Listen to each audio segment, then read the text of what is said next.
for you, Dawson Creek. That did not count. Now Ben is up for Spruce Mill.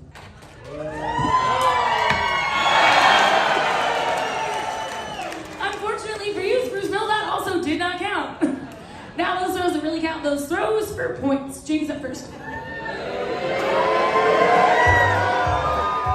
That is 4 points. A solid 4 points there for Dawson Creek. All right, now Ben.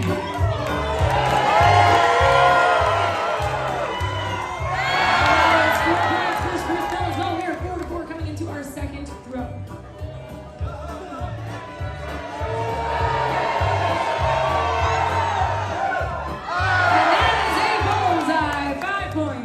For Dawson Creek, you currently have 9 points. Ben is up for Spruce Mill. That is 2 points. 2 whole points. Alright, so we are now 6-9. Jake's up first for this final throw.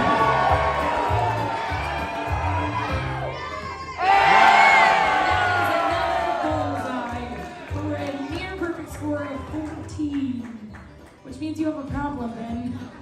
I don't think this is going to be a problem. You guys want to see me go for the win.